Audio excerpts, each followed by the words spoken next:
important and quite tricky question. So let's read the question first.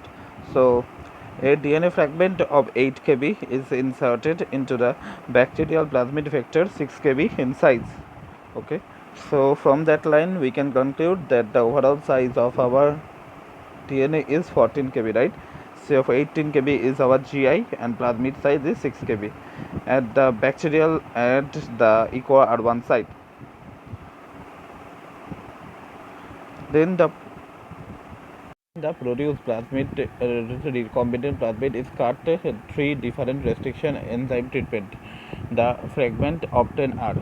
So in simpler words, you see this is a 6 kb plasmid vector in which gene of interest is added, that is of 6 kb, 6 kb, 8 kb, 14 kb.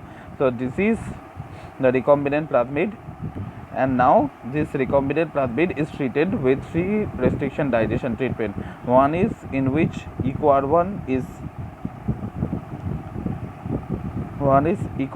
the single digestion. The second one is BAMH1 single digestion, and the last one is EcoR1 BAMH1 double digestion. So and this is the restricted fragment size that they are telling us, and they wants the restriction map from us. That is the question. So as I have told you that first of all you need to multiply to find out is in every cases the total DNA length is same or not. If not same, then make sure that there is something wrong in the question. So 8, 6, 14, 5.5, 4.5, that means 10, 10 plus 4, 14, again 4, 3.5, 7.5, 7.5, 10.5, 10.5 plus 2.5 means 13, 13 plus 1, 14. Okay, that means our question is absolutely right. The second step that I have told you, that let's focus on the largest, highest DNA fragmenting digestion, that highest DNA fragment generating digestion. Okay, so this is the BAMH1 digestion here, because here we have three fragment, and remember this comparison is performed only between the single digestion. Okay, we don't need to consider here EcoR1 plus BAMH1 double digestion. So we will compare BAMH1 with EcoR1 plus BAMH1 digestion. Okay, so BAMH1 creates three DNA fragment. One is 5.5 kb, 4.5 kb, and the last one is 4 kb. Okay, so now we will compare this 5.5 kb, 4.5 kb, and 4 kb with the double digestion product. So 5.5, let me write 4.5 and 4. This is the fragment generated by BAMH1 generated digestion. Now let's look here. 3 plus 2.5 in the double digestion gives us 5.5, right?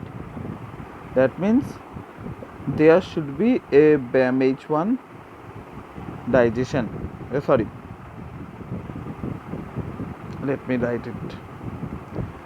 5.51, 4.52 and 4. Okay, and these are the all BAMH1 digestion product, and we need to compare it with EcoR1 BAMH1. So 5.5, 4.5, 4. Okay, so for 5.5, so 3 plus 2.5 here is the 5.5. That means in the 5.5 length restriction fragment there will be a cut site for EcoR1 which generates 5.5 into 1 3.3 and another 2.5. Now let's focus on 3.5 and 1, which will gives us 4. That means there will be again a EcoR1 restriction site here, which splits 4.5 into 3.5 and 1. Okay, so we have completed 4.5 and 4. 3 plus 2.5 5.5, that means 4 is the remaining. So 4 generate in the 4 fragment there is no echo R1 cut. Okay, so that's what I have done here, and then we will simply join them. Now here again what will be the combination is the biggest fact. Either it will be 3 5 and the 1, or 1 and 3 5. So let's add 3.5 with 2.5. It will give you 6. And is there any fragment generated by E. coli whose length is echo R1 whose length is 6? Yes, absolutely, this one. So we can conclude that the first combination is actually true in that case. So 3.5 and 2.5 is the 6 generated by echo R1, and the another card side 3 plus 1 4 and 4 8. 3.5 6. So this is 8 and 6 14 kb.